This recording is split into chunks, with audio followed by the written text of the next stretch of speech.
کہ حضرت حذیفہ ابن یمان ایک صحابی ہے رضی اللہ تعالی عنہ، حضور نے انہیں کچھ منافقین کے نام بتا دیے تھے. یہ واقعہ بہت اہم ہے.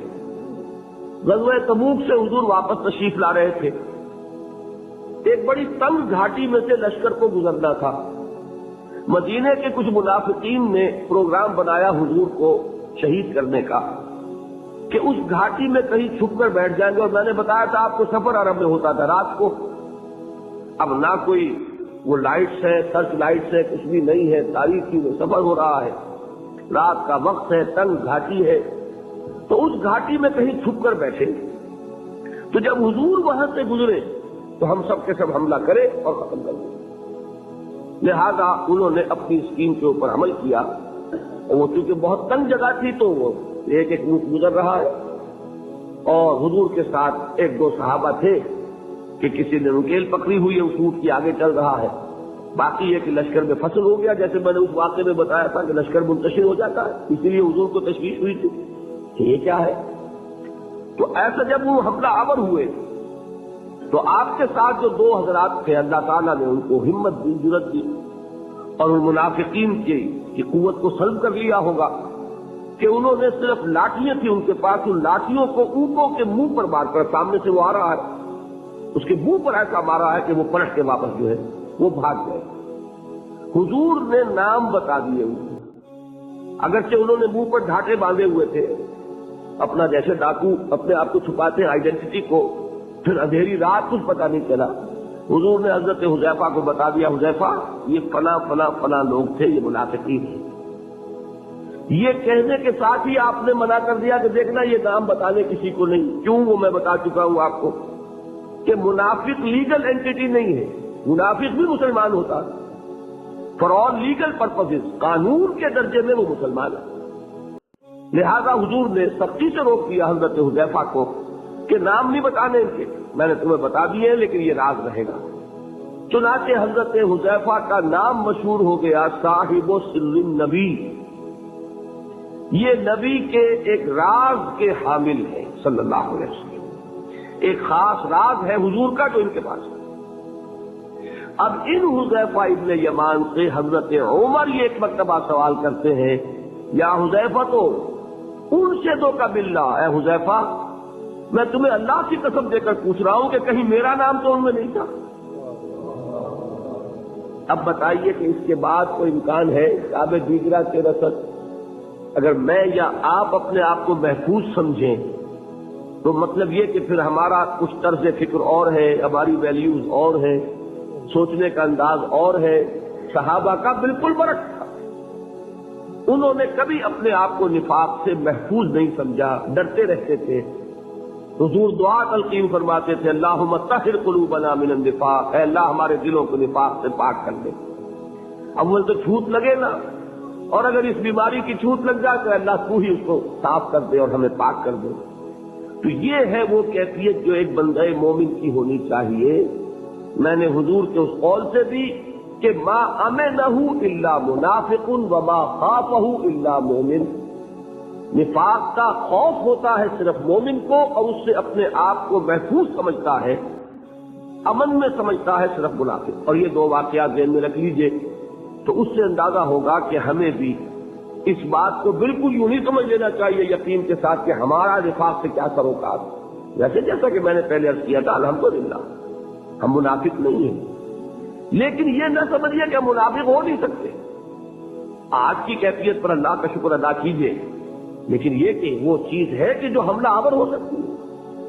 آج کسی کو ٹی وی نہیں ہے، اس کی کیا گارنٹی ہے کہ کل نہیں ہو سکتی. تو دل میں انسان جھانکے، اول تو یہ کہ اپنے طرز عمل کا جائزہ لے، کہیں نفاق آ تو نہیں گیا. اگر محفوظ کرے کہ نہیں ہے تو پھر یہ ہے کہ کم سے کم آئندہ کے لیے اللہ سے دعا کرتا رہے. اس کے لیے ضروری ہوگا کہ سمجھیں کہ نفاق ہے کیا. جس مرض کی علامات آپ نہیں جانیں گے آپ کو کیسے پتہ لگے گا کہ ہو گئی بیماری مجھے لاحق ہو گئی. جس کو ہم اپنے اسلامی سمپٹمز کہتے ہیں انہیں سے تشخیص ہوتی ہے. سمپٹمز کیا ہیں؟ اب یہ میں آپ کو دو حدیثوں سے سمجھانا چاہتا ہوں. اس کو ہمارے علماء نے نفاق عملی سے تعبیر کیا ہے. میں اپنی تقسیم کو بعد میں عرض کروں گا کہ میں کس طور سے سمجھانا چاہتا ہوں کہ نفاق کی قسمیں کیا ہیں. لیکن علماء نے ایک اور طریقے سے اس کو سمجھایا. بات سمجھانے کا فرق ہے، حقیقت وہی ایک. انہوں نے یوں سمجھایا کہ ایک نفاق ہوتا ہے عقیدے کا نفاق، ایک ہوتا ہے عمل کا نفاق، نفاق عملی اور نفاق فی العقیدہ. یہ دو تقسیمیں کی ہیں.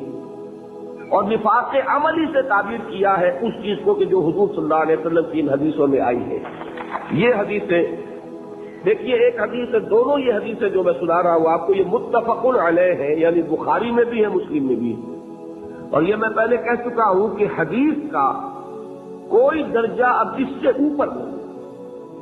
متفق علیہ روایت جس کو کہہ دیا جائے کہ جس کی صحت پر امام بخاری اور امام مسلم دونوں کا اتفاق ہے، اور یہ چوٹی کے محدثین ہیں، تو گویا کہ کوئی شک نہیں اب ہمیں ہو سکتا اس حدیث کی صحت میں، اس کے درست ہونے میں، حضور کے کلام ہونے میں کوئی کلام نہیں ہو سکتا. وہ دونوں روایتیں کیا ہیں؟ عن ابی ہریرہ تھا، حضرت ابو ہریرہ رضی اللہ تعالیٰ عنہ سے روایت ہے، قال قال رسول اللہ صلی اللہ علیہ وسلم، کہ اللہ کے رسول صلی اللہ علیہ وسلم نے ارشاد فرمایا. اب یہاں سے حضور کا جو اپنا قول ہے شروع ہو رہا. کیا ہے؟ آیت المنافق ثلاث، منافق کی 3 نشانیاں ہیں. کیا ہیں؟ اذا حدث کذب، جب بولے جھوٹ بولے. واذا وعد اخلف، جب وعدہ کرے خلاف ورزی کرے. واذا اؤتمن خان، اور جب اس کے پاس امانت رکھوائی جائے خیانت کرے. یہ الفاظ تو ہے بخاری اور مسلم دونوں کے. آیت المنافق ثلاث، منافق کی نشانیاں 3 ہیں. جب بولے جھوٹ بولے، وعدہ کرے خلاف ورزی کرے، امانت رکھوائی جائے خیانت کرے. اس کی جو روایت آئی ہے مسلم شریف میں، اس میں مزید الفاظ یہ ہیں، وَإِن صَامَ وَصَلَّى وَزَعَمَ أَنَّهُ مُسْلِمٌ، خواہ ایسا شخص نماز پڑھتا ہو، روزہ رکھتا ہو، پورا یقین رکھتا ہو کہ میں مسلمان ہوں، اگر یہ چیزیں اس میں موجود ہے تو وہ منافق ہے. اس میں تو بہت زور پیدا ہوگا. وَإِن صَامَ، خواہ وہ نماز روزہ رکھتا ہو، وَصَلَّى، اور نماز پڑھتا ہو، وَزَعَمَ أَنَّهُ مُسْلِمٌ، اور اسے زوم ہو کہ وہ مسلمان ہے، لیکن یہ کہ اگر یہ 3 صفات اس میں ہے وہ منافق ہے. دوسری حدیث سنیے، یہ بھی متفق علیہ ہے. 4 خصلتیں ایسی ہیں، من کن فیہ کان منافقا خالصا، کہ جس میں وہ 4 ہوں گی وہ تو کٹر منافق ہوگا، خالص منافق. اب کوئی لفظ مشکل نہیں ہے اس میں. 4 یہ آپ سب جانتے ہیں، 4 چیزیں. من کن فیہ، جس میں وہ ہوں گی، کانا منافقا خالصا، وہ خالص منافق ہوگا. اس خالص کا ہماری زبان میں کٹر جو ہے وہ صحیح مفہوم ہے. ومن کانت فیہ خصلۃ، اور جس میں ان میں سے ایک خصلت ہوگی، منہن، ان میں سے، کانت فیہ خصلۃ من النفاق، تو اس میں نفاق کی ایک خصلت ہوئی. اب اس کو آپ خود کیلکولیٹ کر لیجئے. 4 سے 100% منافق ہو گیا تو 1 سے 25% ہو گیا. 2 ہے تو 50% منافق ہے. 3 ہے تو 75% منافق ہے. یہ تو اس کے ہیں فل ان دی بلینکس. حضور نے 2 چیزیں بیان فرما دی، جس میں 4 ہے وہ تو منافق ہے خالص 100%. جس میں ایک خصلت ہے اس میں اسی نسبت سے نفاق موجود ہے. وہ 4 کیا ہے؟ 3 تو وہی ہے جو اس حدیث میں آئی، ایک مزید فرمایا اذا اؤتمن خان، جو وہاں آخری تھی وہ یہاں شروع میں ہے. جب اس کے پاس امانت رکھوائی جائے تو وہ خیانت کرے. وَإِذَا حَدَّثَ كَذَبَ، جب وہ بولے جھوٹ بولے. وَإِذَا عَاهَدَ غَدَرَ، جب کوئی معاہدہ کرے تو بے وفائی کرے، معاہدے کی خلاف ورزی کرے. اور 4 بس سنیے، وَإِذَا خَاصَمَ فَجَرَ، جب کہیں جھگڑ پڑے کسی سے تو آپے سے باہر ہو جائے، کنٹرول نہ رہے اسے اپنے اوپر، اس کو زبان پر کنٹرول نہ رہے کہ جو منہ میں آئے پکڑے، جو زبان پر آ جائے کہہ دے، اور جذبات پر قابو نہ رکھ سکے. آخر اختلاف تو ہو ہی جاتا ہے، لیکن یہ کہ اختلاف میں بھی انسان وہ ہے کہ جو اپنے آپ کو قابو میں رکھے. تو یہاں چوتھی صفت یہ بیان کی، اذا خاصم فجر، فجر کے معنی پھٹنا، یہ فجر جو ہے پاؤں پھٹنے کو فجر کہتے ہیں۔ رات کی تاریکی کا پردہ چاک ہوتا ہے اور وہ دھاری نمودار ہوتی ہے فجر، والفجر ولیال عشر، تو پھٹنا اس میں۔ اسی طرح آپ نے پڑھا ہوگا قرآن میں فنفجرت منہ اثنتا عشرۃ عینا، وہ چٹان پر جب عصا پڑا تھا حضرت موسیٰ علیہ السلام کا تو اس میں سے پھوٹ بہے 12 چشمے، تو فجر کا مفہوم پھٹ جاتا ہے۔ تو جیسے انسان پھٹ جاتا ہے، ایکسپلوڈ ہو جاتا ہے، یہ آپ لفظ استعمال کرتے بھی ہیں، کوئی شخص ضبط کیے ہوئے ہے، آپ کی 10 باتیں تو اس کی 11ویں کے اوپر ایک دم ایکسپلوڈ ہوتا ہے۔ تو یہ بھی در حقیقت ایک خصلت ہے نفاق کی، کہ آدمی اپنے اوپر کنٹرول نہ رکھ سکے، اور یہ کہ پھر اس کو کوئی ہوش نہ رہے کہ جو بات میں کہہ رہا ہوں مجھے کہنی چاہیے کہ نہیں۔ یہ ہے 4 وہ خصلتیں کہ چاروں ہو تو منافق خالص، ایک ہے تو اسی نسبت سے نفاق۔ اب یہ ہے احادیث رسول صلی اللہ علیہ وسلم۔ اس کو جیسا کہ میں نے عرض کیا کہ عام طور پر اس کو اس طریقے سے بیان کیا جاتا ہے کہ یہ عملی نفاق ہے، اور ایک نفاق ہوتا ہے کہ جو عقیدے میں، ان دونوں میں فرق ہوگا۔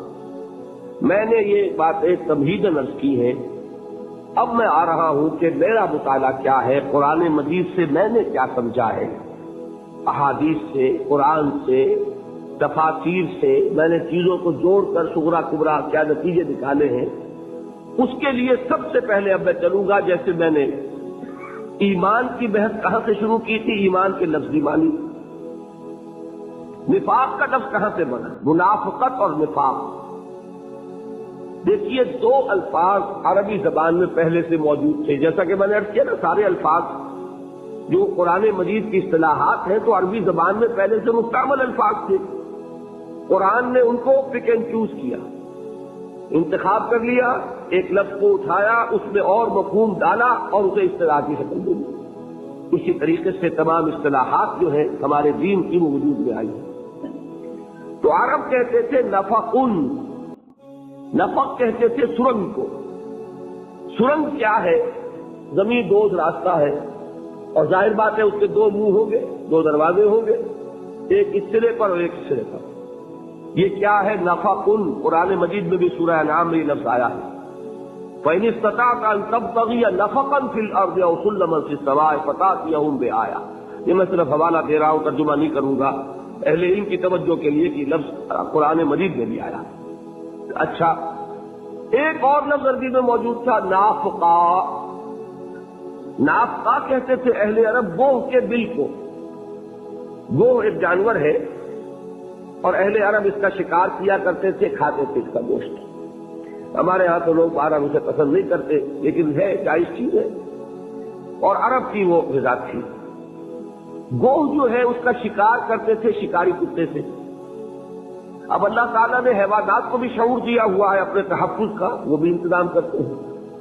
تو زمین میں بھٹ بناتا ہے گوہ، لیکن گوہ کو اتنا شعور ہے کہ وہ اپنے بھٹ کے 2 منہ رکھتا ہے، وہ سرنگ کی طرح کا بناتا ہے کہ اگر ادھر سے کتا داخل ہو تو ادھر سے بھاگے، اور ادھر سے خطرہ ہو تو ادھر سے نکل بھاگے۔ تو اتنا شعور اس کے اندر بھی ہے جس کی وجہ سے وہ اپنے اس بھٹ کے 2 راستے رکھتا ہے۔ اور میں نے عرض کیا تھا نا کہ سلطان الہند نظام الدین اولیاء رحمت اللہ علیہ، انہوں نے بھی یہی فرمایا تھا بادشاہ سے، جب بہت ہی اس نے زور دے کر کہا تھا کہ آپ مجھے کیسے روک سکتے ہیں، آپ کا دروازہ تو کھلا ہے، ہم آتے ہیں، میں بھی آ جاؤں گا کسی کو۔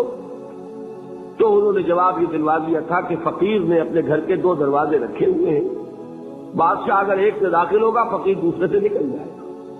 تو یہ جس طرح انہوں نے کیا ہوا تھا تو اللہ نے حیوانات کو بھی سمجھ دی۔ اب یہاں سے لفظ نفاق بنا۔ اس نفاق کی اب 2 شکلیں ہوئی، اس میں نفق اور نافقہ کے لفظ پر غور کیجئے تو حقیقت اور روح جو ہے اس کی 2 آئی۔ ایک تو 2 منہ پن، جسے آپ کہتے ہیں نا 2 منہ انسان، ایک محفل میں جاتا ہے کچھ اور کہتا ہے، کسی اور محفل میں جاتا ہے کچھ اور کہتا ہے، وہاں گیا تو وہاں کی چکنی چپڑی باتیں اور دوسروں کے خلاف، اور ادھر گیا تو ان کے لیے خوشامد اور ان کے خلاف۔ یہ 2 منہ پن جو ہے یہ گویا کہ نفاق کی اصل حقیقت ہے۔ میں نے جو آیات آپ کو پڑھ کے سنائی تھی سورہ بقرہ کی، اس میں بھی یہ کیفیت آئی ہے، وَإِذَا لَقُوا الَّذِينَ آمَنُوا قَالُوا آمَنَّا، جب یہ اہل ایمان سے ملتے ہیں تو کہتے ہیں ہم بھی ایمان لائے ہیں، ہم بھی مسلمان ہیں، ہم بھی صاحب ایمان ہیں، ہم آپ کے ساتھی ہیں۔ وَإِذَا خَلَوْا إِلَىٰ شَيَاطِينِهِمْ قَالُوا إِنَّا مَعَكُمْ إِنَّمَا نَحْنُ مُسْتَهْزِئُونَ، اور جب وہ اپنے لیڈروں کے پاس جاتے ہیں، اپنے سرکشوں کے پاس، اور وہ جب ان سے سوال کرتے بھائی تم فلاں سے مسلمان سے مل رہے تھے اس وقت، کیا تم اب ان کے ساتھ شامل ہو گئے؟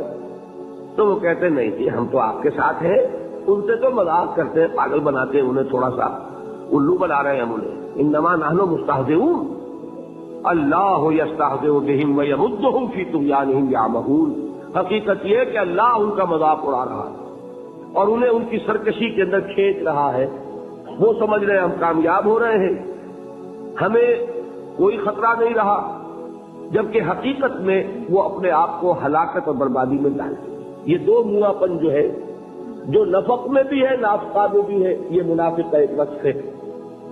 لیکن ذرا گہرائی میں اتریے کہ اصل شے جو ہے اس کی روح وہ ہے اپنی حفاظت، بچاؤ، کہ ایک انسان تو وہ ہوتا ہے کہ اس نے جو چیز قبول کر لی، ہر کے بعد آباد اب جو ہو سو ہو، اب تو میں اس کشتی میں بیٹھ گیا ہوں، کشتی تیرے گی تو میں تیروں گا، یہ ڈوبتی ہے تو ڈوبوں گا، ماں کشتی درا بنداختے۔ ایک ہوتا ہے انسان کہ جو کسی راستے پر چلنا بھی چاہتا ہے لیکن خطرہ کوئی مول نہیں لینا چاہتا، وہ جو اقبال نے نقشہ کھینچا ہے، بڑا پیارا شعر ہے، تو بچا بچا کے نہ رکھ اسے تیرا آئینہ ہے وہ آئینہ کے شکستہ ہو تو عزیز تر ہے نگاہ آئینہ ساز۔ یہ جو کیفیت ہے تحفظ، جان بچانا، مال بچانا۔ اب آپ نے جو اتنے دن تقریریں سنی، دین کا تقاضا کیا ہے؟ جان کھپاؤ مال کھپاؤ، جان بھی پیاری مال بھی محبوب۔ انسان نہ جان کھپانا چاہتا نہ مال کھپانا چاہتا ہے، جان کھپاتا ہے تو مال کمانے کے لیے کھپاتا ہے تاکہ میں اور زیادہ الہاکم التکاثر حتی زرتم المقابر، اللہ کے لیے، اس کے دین کے لیے مال کھپائے تو مال بھی گیا، جان کھپائے تو اس جان سے مال بنا سکتا تھا تو گھاٹا ہی گھاٹا۔ یہ جو تحفظ ہے، بچا بچا کر رکھنا جان اور مال کو، یہ در حقیقت نفاق کی اصل روح، یہ جڑ ہے، یہ بنیاد ہے۔ تو ابھی میں نے صرف لفظ کی حقیقت اور اس سے جو ایک ریفلیکشن ہوئی، یہ لفظ بنا کہاں سے، اس سے اس کی جو اصل روح ہے اس کی طرف جو رہنمائی ہوئی وہ آپ کے سامنے رکھا، نفقن اور نافقہ، اس سے بنا نفاق اور منافقت۔ اس کی ظاہری شکل کیا ہے؟ دو منہ پن، اور حقیقت کیا ہے؟ جان اور مال کو بچانا بجائے کھپانے کے اور لگانے کے، اللہ کے لیے اور اللہ کے دین۔ اب سمجھیے تیسری بات، میرے نزدیک جو زیادہ ایک بہتر اور صحیح ایک تعبیر ہوگی اور جدید ذہن کی سمجھ میں آئے گی، وہ کیا ہے کہ ایک نفاق ہے ارادی اور شعوری، جان بوجھ کر نفاق،